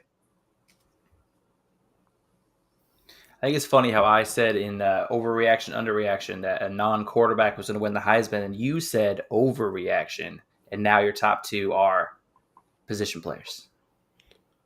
It's also things change. Yeah, just relax. Oh, I'm up. All right, cool. All right. Oh, jeez. What do you mean, jeez? Just jeez. Bro, if you have an Oregon Duck on your list, I swear to God. I have 5 Oregon Ducks on my list. You probably do. I'm gonna start with Nico Iamaleava from Tennessee. I think the kid is still kind of floating under the radar. Tennessee's still undefeated. They didn't play last week. Obviously, they're back in action today. Kind of a tricky game in Arkansas. The kid is the reason they're good. They are firmly in the middle of the SEC hunt in the East, especially with Georgia's loss last week. He has not played a bad game yet. Probably doesn't have that stellar, super spotlight performance yet that he needs, but he's going to get an opportunity to do it soon when they play Georgia in a couple weeks. But I think he's consistently playing well. He's played at a high level the entire year. And like I said, he is the reason Tennessee is what they are. So he comes in at number 5 for me. Probably still a little bit of a long shot, but depending on what happens in that Georgia game, he's going to have the ability to jump up this list possibility. So number 4 for me, I'm going Cam Ward. I kind of agree with Cottrell on this one. I think he's on everybody's list probably. If you have him higher, I wouldn't argue it. I still think I need to stand out performance from him as well. I think he kind of falls in the same kind of category as Nico. I think Miami is absolutely firmly in the driver's seat of the ACC. That will help him if they go undefeated. That will absolutely help him. But I think he needs that wow moment. He kind of needs that wow game that everybody's watching, and he goes off and goes nuts. I think he's going to need that. So for the top 3 for me have a little bit of a separation from 4 and 5 here. I think the top 3, also like Cottrell said, I think if you have these guys in any kind of order, I wouldn't argue it. Travis Hunter is obviously the best, two-way player in the country, and he's really the only one that does it. But that being said, even if he wasn't, he is an outstanding football player. I think if Colorado continues to play well, that's going to help him because I think that's what we all agreed was probably going to hurt him down the stretch. If we thought Colorado was going to sit there at 6-6, he wasn't going to be a factor because for better or worse, and I disagree with it. I know Cottrell does as well. Alex probably does as well. I don't think the Heisman should be tied to team success. It's not a team award. If you're recognizing the most outstanding player in football, in college football, then that's what it should be. It shouldn't matter what the rest of the team does. But unfortunately, that's just not the world we're in anymore. But that being said, I think right now, if the season ends right now, I think any of the top three guys can win it. I have him number 3. I think he needs to stay on the pace that he's at, and I think he gets to New York. Jalen, I put just above him at 2 because, again, coming off last week, huge game against Georgia. That was kind of his big wow moment. He's had it this year already, which is an advantage to him. He took full advantage of it. Beat Georgia, national TV. And again, I think Jalen Milroe's kind of on the revenge tour type thing this year. And I just don't think it's getting a lot of press, but I think the kid's played great. Stayed at Alabama, didn't transfer out. Believed in Kalen DeBoer, and he's playing that way. He's playing very well at a very high level, and he has the best win of anybody on this list right now. Number 1 for me, I have to go Ashton. I just have to. Cottrell mentioned video game numbers. I couldn't agree more. We are kind of getting in that situation where kind of reminds me of baseball when somebody's still hitting like 400 and they get into August. Like you kind of have to start paying attention. Like we are kind of, we're kind of getting into Barry territory here. The kid's averaging 10 yards a touch, and this isn't like you see like when Ohio State guy or a Michigan guy play 3 max schools, and they're like they're sitting there and like, oh, he's still averaging 9 yards a carry because he's ripping off a couple 70-yard runs a game and whatever. He's 6. He's 5 games in the season. He's averaging 10 yards a touch. He scores a touchdown every 6 times he touches the ball. Right now, that's his average. That's insane. Boise State was one of the teams we thought was going to make the college football playoff or have a really good shot at it. If he continues to play this way, and they do make the playoff, and his numbers stay relatively the same, I hate to say it, man. I mean, I think somebody would have to do something really special. He's definitely going to go to New York. If he wins it, I don't know. I feel like a lot of those voters, I don't know if they'll vote from somebody from a small school, which I hate. Yeah, it sucks. So I think if this kid ends up with 2,000 yards, he's averaging 10 yards a carry, and he scores 20-some touchdowns, and Boise State makes the playoff, it'd be really hard for me to give my vote to somebody else. And I'm not saying Jalen or even Travis, anybody on this list couldn't do it, or anybody on Cottrell's list. They would have to do something special at that point to go over top of him for me. So that's my list as of right now. A lot of football to be played. But I haven't seen Alex's list yet, but, me and Cottrell's are a little bit different. I like it this year so far because I think, you have I think you legit have 7 or 8 guys right now that could win it, which is fun. Hey, I'm not going to argue with your list. The one reason I don't have Ashton Jeanty on my first, which we'll get to, is I don't think running back has won the Heisman since 2016 with Derrick Henry. I believe it was 2016, somewhere in there. Maybe you guys can correct me on that. But yeah, so I'll start with my list here. Number 5, I got Jackson Dart. Now, Cottrell said that Jackson Dart was in his 5th spot until they lost last week, as the weight should go on his shoulders. And then Bill made a great comment about how team success kind of is unfortunately what leads to the Heisman Trophy candidate winner. However, last season when Jaden Daniels won, they weren't in the front of everyone's mind. They weren't the best team in the SEC. I think they had a 9-3 record last season. So I think we're in the spotlight now where your team success doesn't necessarily translate to whether you win the Heisman anymore. And Jackson Dart, I don't think was to blame last week. Last week he still threw for over 66% completion percentage, no turnovers. He's after today's game he will be leading the nation in passing.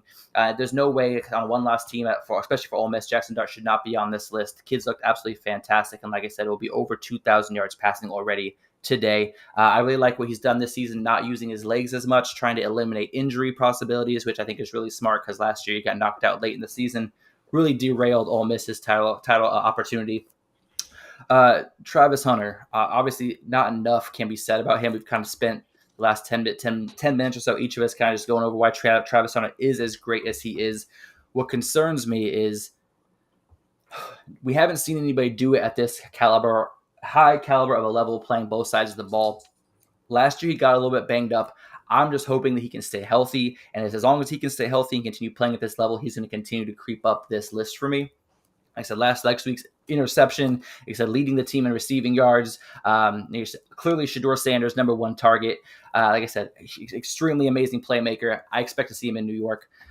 Ashton Jeanty, I saw him firsthand when he played against Oregon, and that was honestly the worst game of the season. In his worst game of the season, he had 192 rushing yards, 7.7 yards per carry, and scored 3 touchdowns.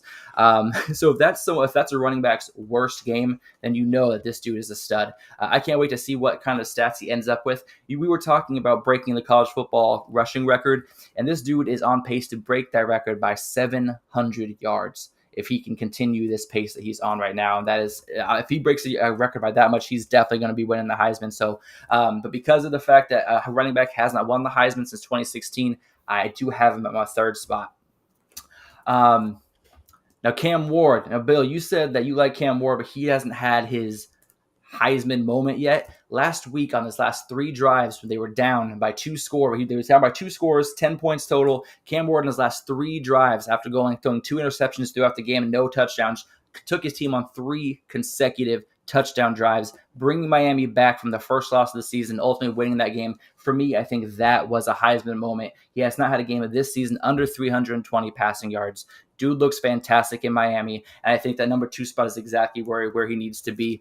And then Jalen Milroe last week, to me, put himself from the 5th spot on my Heisman list to the 1st spot, because last week was the best game anyone's seen in college football this year, the toughest game that's been played in college football this year, the biggest moment, and he shined the brightest. Over 374 passing yards, over 117 rushing yards. This dude carried Alabama on his back, and he's one of the reasons why they were able to. His ball placement has been absolutely spectacular this season.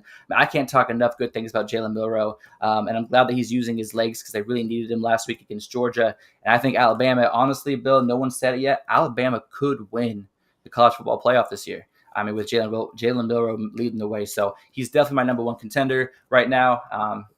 That's what I got. The only little pushback I would give you on Dart is you mentioned Jaden Daniels from last year, and they went like 9-3. Jaden Daniels still played really good in all those losses. Jackson Dart did not play well last week. That's the only reason I think. Oh, don't do that, Alex. He didn't play well last week. No turnovers, over 250 passing yards. That doesn't get it done in college football, bro. I'm just saying that game isn't enough to lose him the Heisman. Score. That's why he's number 5. It's not the box score, which is exactly what Michelle said. I'm just saying. Again, I'm not saying he's out of it. He's got Alabama left. He's got games he can play that he can get back in it. But I don't think he's. Last week really hurt him. That's all I can say. There's no way the nation's leading passer is not going to make it to New York. And I think at the end of the season, he's going to have the most passing yards. All right, well, his record will speak for itself. Okay, well, let's put it this way. They usually only take 3. Right. Who are you? 3 to 5, yeah, somewhere in there. Yeah, but it's the last couple of years it's been 3. Yep. Let's say if it's 3, who are the 2 guys on your list that you're kicking out for Jackson Dart right now? I think probably. Well, I have him at 5 right now, so right now he wouldn't make it because of his game last week. But probably Travis Hunter, I think would be kicked out, and then Cam Ward would probably be the other.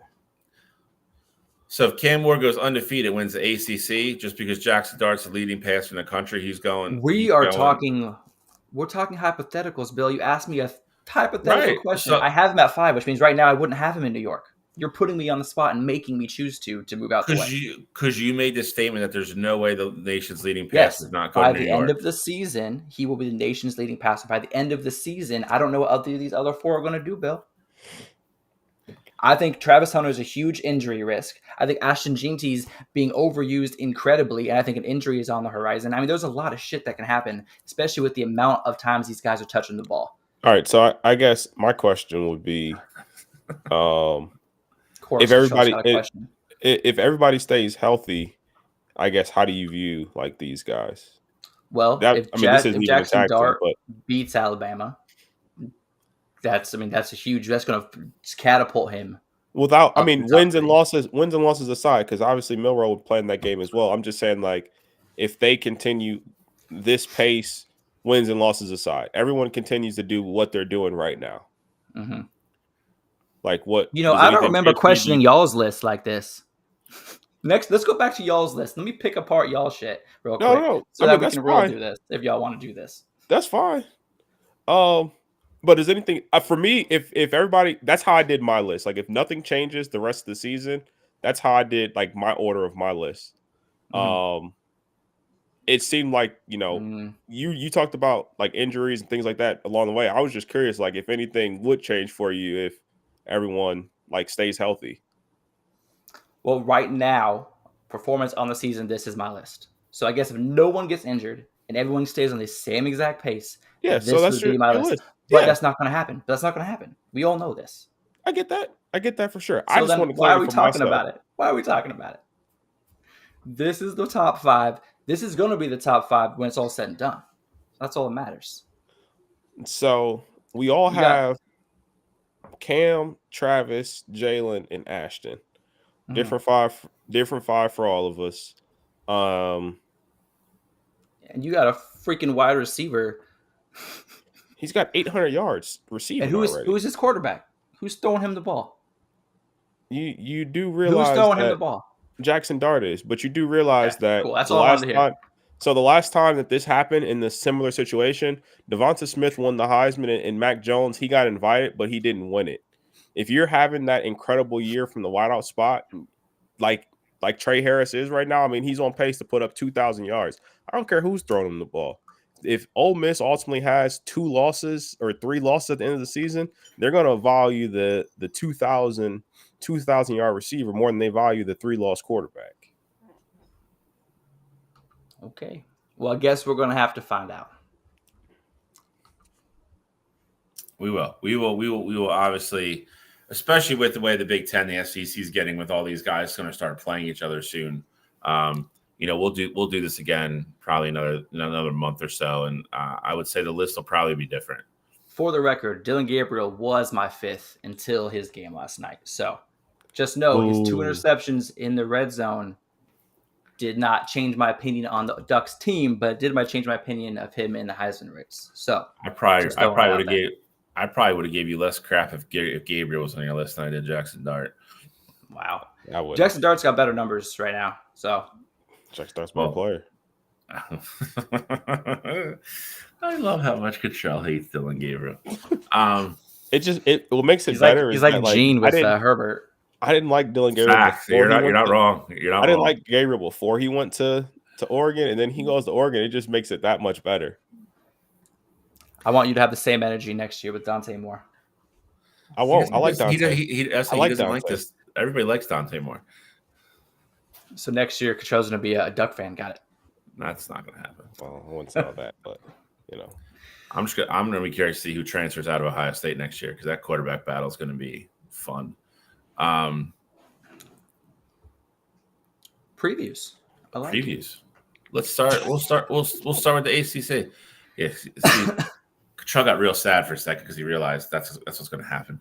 No, I'm not sad. You got Julian Saint on the roster. I mean, let's keep it simple. Yeah, it's not hurt feelings if you need to, but that's your quarterback of the future. Alex Orji and Gray. Alex Orji will not be the quarterback next year. No. Jaden Davis will be your starting quarterback in Michigan next year. Who? Jaden Davis. Okay. I honestly didn't hear you. That's why I said what. Oh, I was like, yikes, he's throwing shots. No, I really just didn't hear what he said. Who's that guy? That bum? Jaden Davis. What? All right, SMU versus Louisville. Bill, introduce us. Let's do it. Yeah, so I think a little bit of a tricky game here for Louisville. I mentioned it earlier in the show. Coming off a loss to Notre Dame, they go back home. SMU. SMU has shown this year they can score. Defensively, not quite sure. How stout the defense is going to play against Louisville. I think Louisville, if they can kind of recover emotionally from the loss to Notre Dame, I think at home they do play well. Louisville. It's we've talked about that on previous shows as well. Seen a lot of good teams going to Louisville and lose. I think if Louisville just comes out, runs a clean game offensively, I think they get enough stops here to win the game. Probably one. I would say looking at these three games, it's probably the most entertaining game of the three, if I'm being honest. And it's up first, baby. Noon kickoff. It is. Because I think the middle game is going to be a disaster, and I'm not quite sure what to make of the last game. But that being said, again, I think Louisville handles business at home. I think it's a little bit of a higher scoring game. I don't want to call it quite a track meet, but I think you have two offenses that can move the ball. Big game for Louisville, and that's weird to say coming off a close loss, but they can't afford another loss. They can't afford to slip up an emotional letdown at home against SMU. They got to take care of business today, and I think they will. Alex, I know SMU is your team, so I'll let you Hey, take man. off here. I love SMU. Here's the thing is, I was a huge SMU fan because I liked Preston Stone and what he brought to the SMU offense. However, Preston Stone has not been the starter for the last 3 weeks. That has been sophomore quarterback Kevin Jennings, who's absolutely been running this offense like an absolute stud, making SMU fans say Preston Stone who. Last week against Florida State, put up 42 points, like I said, 3 passing touchdowns. He's got 4.4 yards per carry this year. He's got great legs, which makes him a little bit more mobile than Preston Stone, which is why I think SMU is going with him the rest of the season. Put up 66 points against TCU defense. Their only loss was against a BYU team who, we've talked about, being a surprise in the Big 12. I love SMU in this spot. Louisville came out last week and played a rough, tough game against Notre Dame, really pushing Notre Dame to the brink. And I think that going on the road 2 weeks in a row after a devastating loss last week against a team whose offense is who's put up over 100 points in the last 2 games, and Louisville, not to mention, is a 7-point favorite in this game. I just like SMU too much. I've been on the SMU coattails all season, so I definitely got to stick with my SMU roots. I think SMU covers that 7. I think SMU wins this game against Louisville, becomes ranked for the first time this season, and Louisville drops out of the rankings. Alex, Going outright? Outright. I 100% agree with you, Alex. I think this SMU team is primed for an upset, and I think this is the game to do it. I think you got everything that you had out of that Louisville team last week, and I think they will try to come out and prove a point against this SMU team. But the way this SMU team runs the football is going to be very tough for that Louisville team to stop. I think SMU has the ability to continuously move the ball down the field in that Louisville defense, and ultimately I think it's too much for them. So I'm with you. I think they win this game outright. I think it's going to be a lower scoring game just because I think both teams are going to want to try and rely on that run game.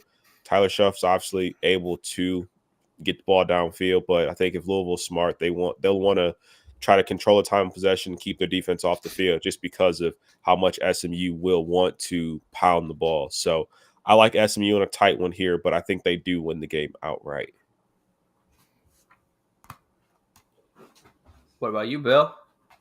I'm going Louisville. I think Louisville wins. Like I said, I think Louisville wins a very entertaining game at home. I don't think Louisville is a team that's just going to fold. I like SMU's offense. Like I said, I think the difference in this game is I think Louisville proved enough to me last week that they're a good football team. They're not a playoff team. They're not anything like that, but they're a good football team. To go to Notre Dame and be a 1-possession game and really be a danger to win that game for a lot, for a decent part of that game. I don't think they're going at home and dropping a serve to SMU. I don't. So I will absolutely stay with Louisville on this one. Do you think they cover the 7? See, it's funny because I think that line's moved a lot. I think it opened at like 8.5 and it's been bet down. I definitely wanted to take in the 8.5. I actually think it's a 1-possession game. I really do. So I'll say they win by 4. I'll say like 27-23, something like that. I can respect that. So the over under right now is at 55.5. So I also think it's going to be a lower scoring game, even though that SMU's been able to put up a lot of points the last 2 weeks. I think Louisville's defense showed that they'll be able to keep the points scored low. So I like it. Let's go to the snoozer of the week, and I don't mean that in any disrespectful way. It's just if you follow football, I think you know how this game is going to go. Weird thing is the spread has come down in this game quite a bit, actually, which is a little confusing to me, but it's not. It is. No, it's not. What's the over under? So let me see. The over under right now is 42.5. So yeah, so they think Iowa might score like 10 points. Yeah. So again, this is one of the best offenses in the country. Top 10 defense against a really, really, really good defense and a JV high school offense. This is not going to go well for Iowa. This is in Ohio State too, right? Yes, sir. Yes. This is a beating. It's an absolute beating. Am I picking this game? I think I am picking this game. I'm making yeah. Ohio State's gonna win this game by a lot. I'll let this Cottrell's team. I'll let him break this down. Whatever the hell the spread is, I'm taking it. 17.5. Fine, done. It was at 18 when I woke up this morning. Just saying. It was at like 21.5 on Wednesday. I think it opened at like 20.5, somewhere around there. But listen, I think the game plan in this game is going to be really simple. You load the box, you make Iowa become one-dimensional, you man up everybody, and you make Kate McNamara pick you apart.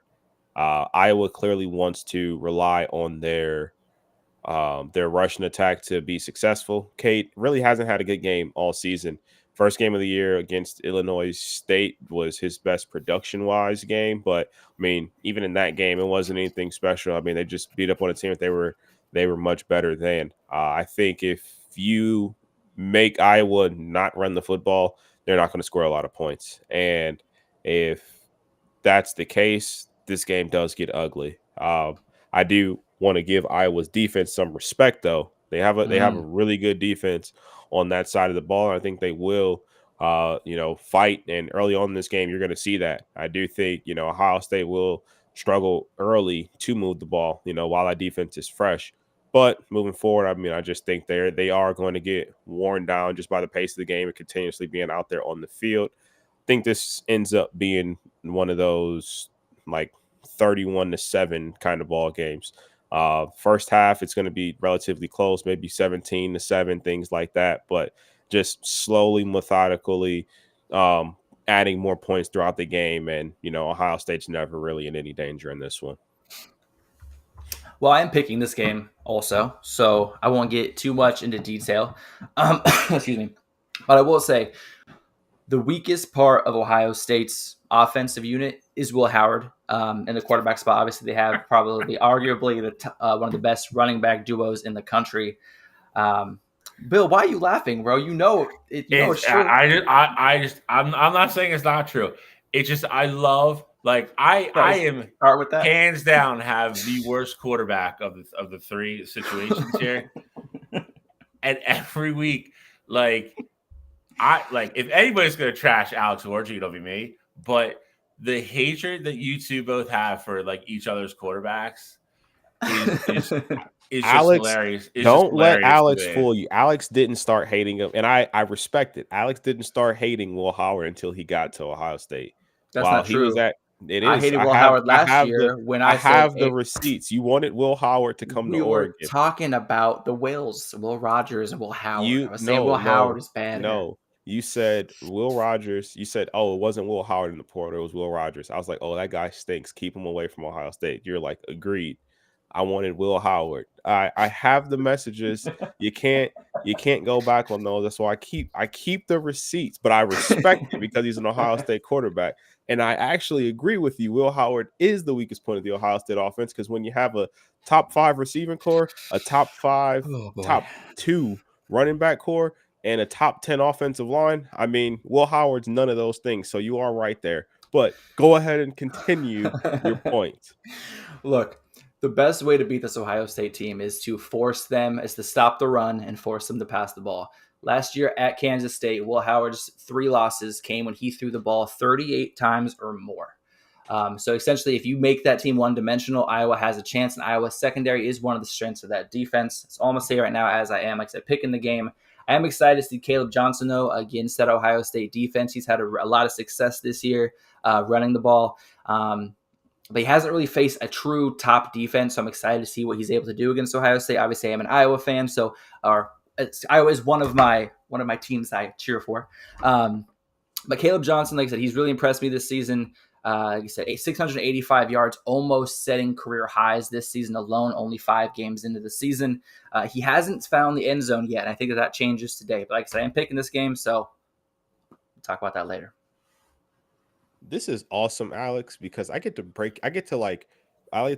tear like a small piece of your heart out this week after Ohio State thumps Iowa, and then I just get to shatter the entire thing after next Saturday when Ohio State goes to Oregon and stomps a mud hole in them right in Austin. Like, that's just, you don't know how good that feels right now, just knowing that that's on the horizon. I can't wait. I'm nothing to say right now. I'm not saying. I'm keeping it inside. I know you're picking Iowa. I know you're not picking Ohio State to cover the spread. I know you're not. Am I? I'm just like, I'm not even going to do any show prep next week. You're not gonna do shit. I'm not. I'm just going to introduce the show and be like, all right. Thank you, Justin. They don't understand Austin. I am not underestimating Austin. Nobody trashes Austin. Nobody on here trashes Austin. Nobody puts Austin in a corner. Cottrell, I'm gonna post all the shit you're talking. I'm gonna put it on. I'm gonna send it to Dan Lanning to play for the Ducks next week. Because guess what? We're not playing for clicks, bro. We're playing for wins. I mean, that's cool and all, and no one's underestimating Austin. I think Austin has a great environment. But the reality is Ohio State's not afraid to go show up and play in front of those, little 32,000 people that 54, you got showing up. 54, showing 56. Up 56. Like we're not worried about the baby audience there. We've played in front of much bigger crowds, and we're ready for the moment. But that's not until next week. We got one more game to go over, guys. We're getting off track here. Missouri Tigers kind of looking for their kind of first, we're actually a real team type thing kind of win. It's true.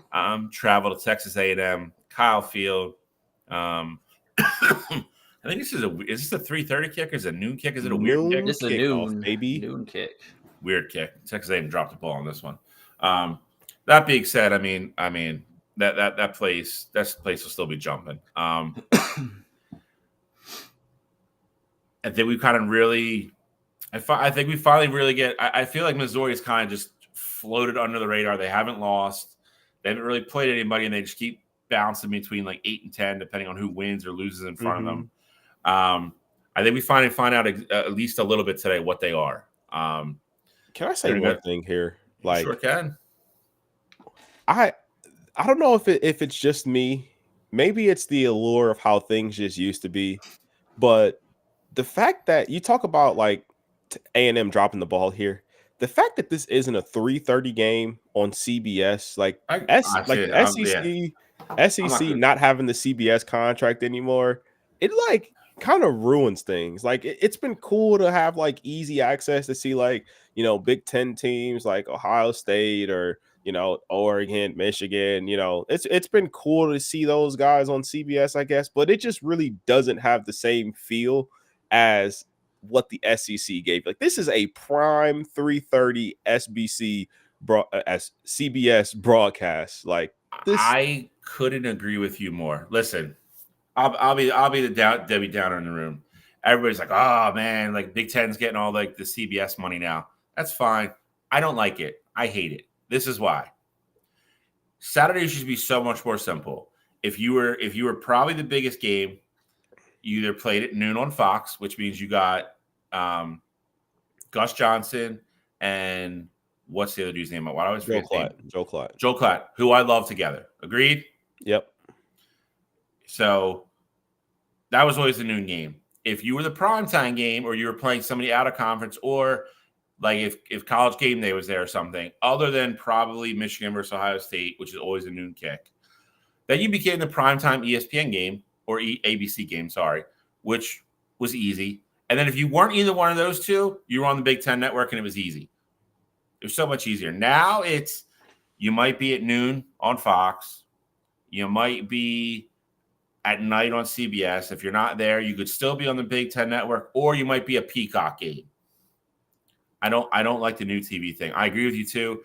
I liked always watching a Big Ten game at noon, and like you said, then I was like, 3:30, bam, like Alabama, Tennessee's on at 3:30. Turn on CBS, Gary Musser, and you get the music and everything. That was traditional, and that's the way it should have stayed.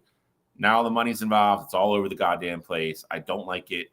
I want it to go back the way it was, but I digress. But I just want to say it's a great point by Cottrell. I completely agree. I like the fact that this is going to be is this even on TV? ABC. See, that's awful. That's just awful. There's no way they're 2 hours behind too. Or are they 1 hour behind? 1 hour. No. They're Central Time. Are they Central? Yeah. So they're kicking at 11 o'clock in the morning in Texas. That makes no sense. Like none. Somebody make that make sense to me. Like it's just stupid. It's just whatever. Alex, do you have any thoughts? Yeah, I mean, this Texas A&M Missouri matchup at the beginning of the year, I was kind of circling my calendar like, oh, this is going to be a good one. Connor Wegman, Brady Cook. And now it's kind of looking a little different. This A&M offense looks a little bit different. Marcel Reed is the starter.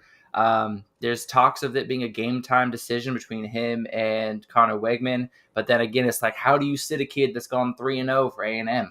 I mean, Cottrell, have you heard anything on that front as far as I was just A&M's looking quarterback situation? I was just looking right now. Yeah, so Marcel Reed's looked great the last few weeks going 3-0, but like Connor Wegman has got that big arm. He's got the locker room. I mean, that's a tough one. Who you start? As long as you can say he's got the locker room, if the other kid's 3-0. I mean, I think kids. Yeah, but the 3-0 is not impressive. Like they got it hasn't been an impressive 3-0. They almost lost to Bowling Green. They almost lost last week. Who was it last week, Cottrell? Bowling Green's not bad. Arkansas. Week, yeah. But Bill, they've had 4 home games this year, right? They're 3-1. The other ones they've lost by. They beat Bowling Green by 1 possession. Arkansas 1 possession. The only game they've actually won handedly was McNeese, which obviously is a nobody. So them having a home game today against a ranked opponent, I just don't know if Marcel Reed starts, if I can pick A&M. If Connor Wegman starts, I have a chance for A&M, but go ahead. As of 17 minutes ago, Marcel Reed and Connor Wegman were both announced as the starting quarterbacks. Oh, Jesus. So they are playing my games. I like that. They are taking it down literally to the wire. Yeah, so I mean, with that being said, I mean, this is a tough one. What is the spread right now? 2.5 for Texas A&M. If Reed starts, Missouri wins outright. If Wegman starts, I think A&M wins, but Missouri covers. Wegman is expected to start, though. Just assuming we get good Wegman, too. Yeah, it's true. He looked a little shaky earlier in the year. This is a tough one. I will say, though, I mean, A&M is in a spot, though, where if you throw Wegman out there and he struggles early, I mean, you have no issue pulling the plug because Marcel Reed has the entire game plan for the week. So I think this situation where you could feel comfortable both quarterbacks has just got to be knowing when would be the right time to pull the plug if you don't get good Wegman this week. But he is expected to start, though. It just hasn't been official. We'll know here within the next 10 minutes when kickoff happens. But I do think this will be a good game. But to your point, Alex, about it not being the matchup that you kind of anticipated at the beginning of the season, I agree with you. But I also think part of what adds to that is Brady Cook hasn't been the same Brady Cook that we saw last year. Luther Burton hasn't been anywhere close to the same explosive receiver that we saw he could be last year. So I think it's different on both ends. Obviously A&M's offense hasn't been impressive so far this season, but Missouri's offense hasn't either, and they definitely came in with a lot higher expectations. So I think this is a good matchup to ultimately see, who is more of a contender here. Ultimately, I am rolling with A&M. I do think A&M takes care of business in this one. I trust their defense more than I would trust Missouri's defense on the road, and that's ultimately why I'm going to roll with them. But I think this will be a really good game today. I agree as well. I do agree with Cottrell in all aspects here. I am going to go with A&M as well. I think Luther Burden's actually been playing okay. I think the rest of that offense is it's kind of sputtered a little bit. And again, I don't know what Missouri's defense really is because I don't think they've been tested at all. And I think A&M will at least be able to do that today and put pressure on them, regardless of the quarterback. I would start Connor Wegman. I think he was your guy coming in. I don't like people losing jobs to injury. And like you said, the other kid has won games, not necessarily kind of like rock the world. So I think you start Wegman, and if he is, like you said, shaky, I mean, you don't have to give him a long leash because you can put a guy in there that is going to at least play at a decent level. I think A&M gets it done at home though, and again, I think Missouri kind of falls into the mid pack of the SEC. I will say though that Texas A&M, if you're a Texas A&M fan with Marcel Reed as the backup, if they go with Wegman today, the future looks bright, man. I mean, he's a true freshman. I mean, he looks good. Like I said, he's got great legs underneath him, having over 100 rushing yards a couple weeks ago. So dude can run the ball. That's an aspect of his game that Connor may not have as much as he does. So, like I said, if you're an A&M fan, that's something to be excited for the future as well. So, just saying. And Bill, to your point about Luther Burden, I mean, he's been fine, I guess, for like a normal receiver, but the other receiver coming into the year who we thought was going to have a legitimate chance of winning the Biletnikoff and being the best receiver in the country, and he hasn't been anywhere close to that. So I just wanted to like hit on that because that's more so like what I meant there. Like we're expecting him to be an absolute bona fide superstar this year, and he hasn't been that, and it's a tough ask of him to be that for the first time this year against a really good Texas A&M defense. I mean, he's not even the team's leading receiver right now. So, I mean, that really kind of tells you exactly what you need to know, that he's not getting the touches, or I don't know what's going on with either they're double teaming him, or him and Brady Cook don't have the same kind of connection as they did last year. But yeah, Weiss Jr. is their leading receiver at 287 yards. 6 games in, you would expect a little bit higher total with Brady Cook at the quarterback. All right, let's get into pick 'em real quick because we're about 10 minutes from kick. So money right now. Oh, Alex, you went 2-1 too. Good for you. Yeah, thank you. Well, we had most of the same picks last week. Remember? That's true. Cottrell, I think you should lead it off here. We'll just go down the road here. All right, cool. I'll make mine's quick here then. First pick, love Georgia, -24 versus Auburn. Georgia obviously lost last week. I think that is a team that comes back this week with an absolute vengeance. Peyton Thorne hasn't been good so far this year for Auburn, and that Auburn team is really lacking an identity. I think Georgia puts it on them. Second game I like USC, -8.5 at Minnesota. Minnesota hasn't really played well all season, and last week I picked Michigan to cover. They looked great while doing that until the last few minutes of that game, and the Michigan defense just let their foot off the gas.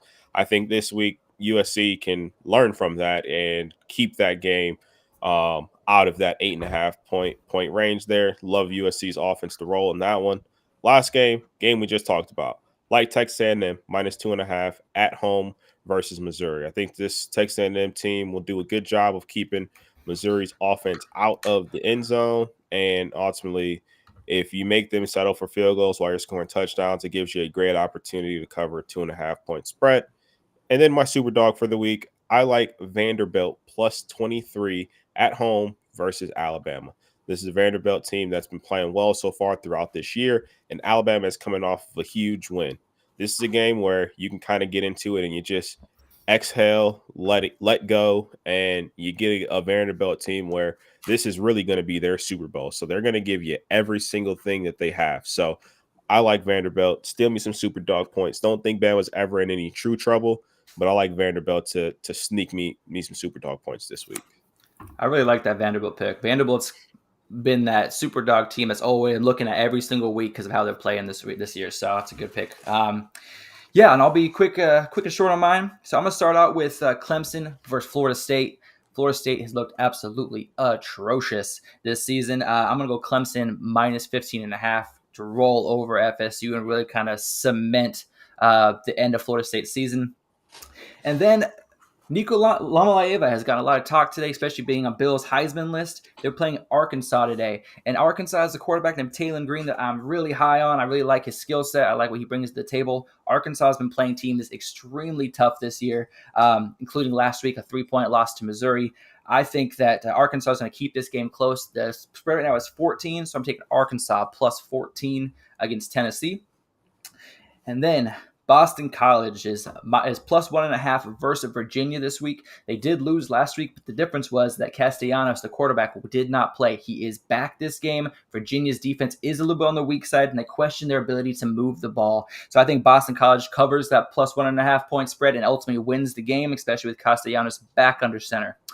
Now, for the Super Dog and the bread and butter, the highlight of the whole show, the reason why everybody is watching to see who Alex is going to pick for Super Dog. And I think it's pretty simple. Iowa, Ohio State, they're playing together. Here we go. Go Iowa, changing the background. I think the game plan today is to be eliminate the run, force Will Howard to beat you. I think if Will Howard throws the ball over 30 times, they're not scoring.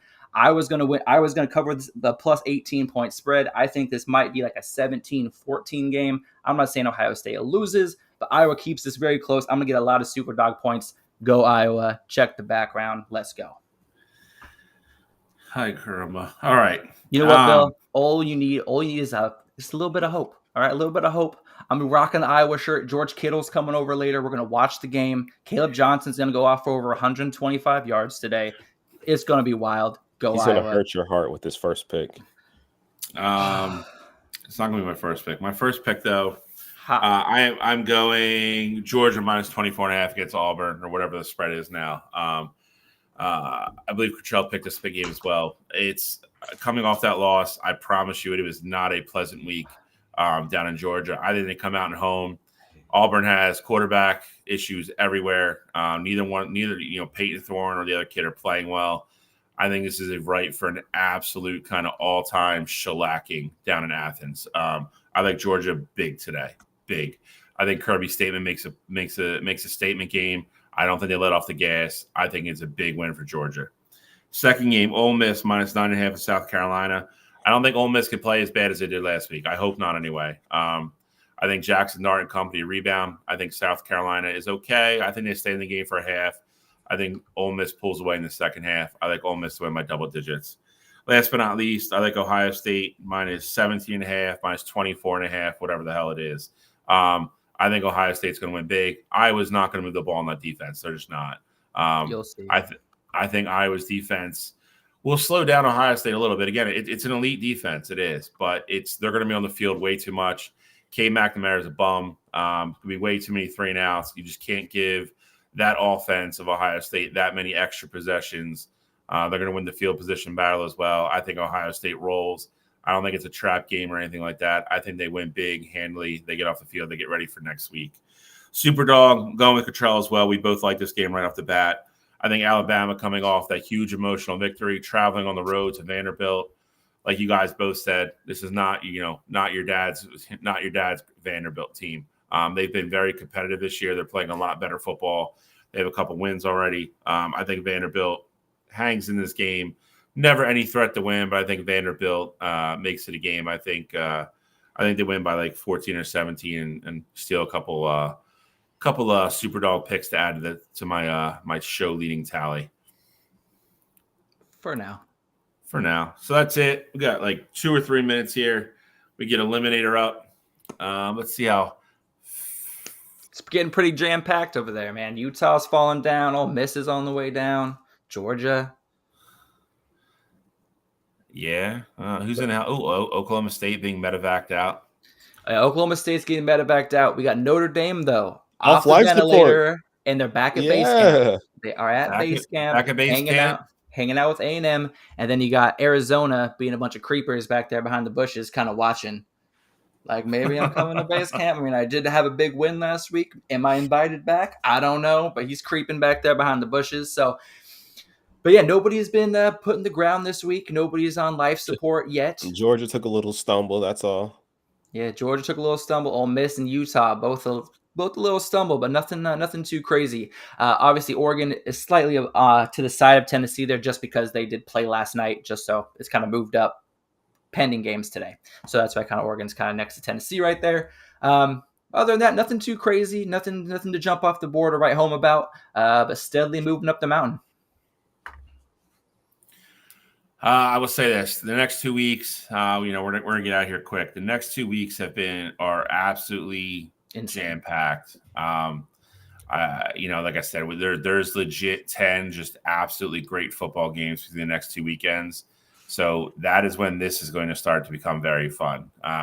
We've had a couple, minor, upsets here and there, and obviously, I don't think we had Northern Illinois going to be on this graphic at all at the beginning of the year and stuff like that, but. That's the beauty of college football, but there is going to be some movement on this the next couple of weeks. So, I am happy we're getting into the thick of college football. So it's the best time of year, in my opinion. Weather's starting to really change, and we just have some absolute great matchups coming the next couple of weeks. So, going to be a fun show. Looking forward to it as always with the boys. Any closing thoughts, gentlemen? I got nothing. I'm about to get ready and go turn on this A&M Missouri game on ABC to my dismay, but looking forward to another great slate of football games. I'll be talking shit in the chat once Ohio State goes up by 25. I can't wait till 12:30. I cannot wait till 12:30. Sorry. I thought it was on mute. All right. Well, you boys have fun. I have another primetime game this week, so I don't get to have any. I got to sit around all day and wait. So, and we didn't even talk about it. Michigan is not favored in a football game tonight. Oh yeah, against Washington. We didn't even touch on it. Bill, do they win tonight? Yes or no? I think they win tonight. I do. Alex, do they win tonight? Yes or no? I don't know, man. Will Rogers is really good. No, Michigan wins. I'm going with the Michigan win as well, but I wanted to at least hit on it because it just slipped my mind until you just brought that up. I totally did forget that they were underdogs today, which is crazy. I mean, I know they're on the road, and Husky Stadium is no joke, but I think that they're going to handle business. They were underdogs last week too, so that's really not concerning me. I hate to say it, the way they're playing right now, that game travels, so they'll get I think all their stars. I mean, I know Will Johnson for sure is going to play. And they're getting their other two starters that were out last week defensively. So they will have a full defensive unit. Alex Orji doubled his passing yards from last week to the week before. So maybe he might break 100 this week. If he does that and Mullings and Donovan keep running the ball, I think they're fine. This isn't a good Washington team. They lost at Rutgers last week. They're just not a very good football team. Orji's putting out some good tape. He keeps this rolling. He might be Iowa's starting quarterback next year. Not wrong. Iowa. Not wrong. He's not going to be Michigan. So some real weird spreads. All right, Justin. Thanks for tuning in as always, buddy. Yes, our main guy. Yeah, Justin Louder literally he's usually on the feed almost before we are sometimes. So he's waiting for us. He's waiting for us usually. Our number one guy. Maybe you know what? Maybe next week is the week we get him on. Maybe next week with Ohio State playing Oregon, maybe we him on as a guest picker or something like that next week. We'll have to figure that out. That would be fun.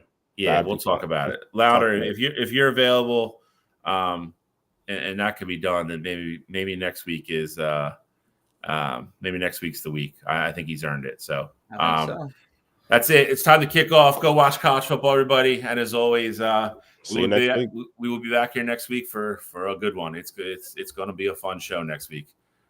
These two characters are going to argue for 2 hours, so it's going to be fun. So hope your team wins. Enjoy the weather, enjoy the football, and we're out of here. We're signing out. All right, see you guys later.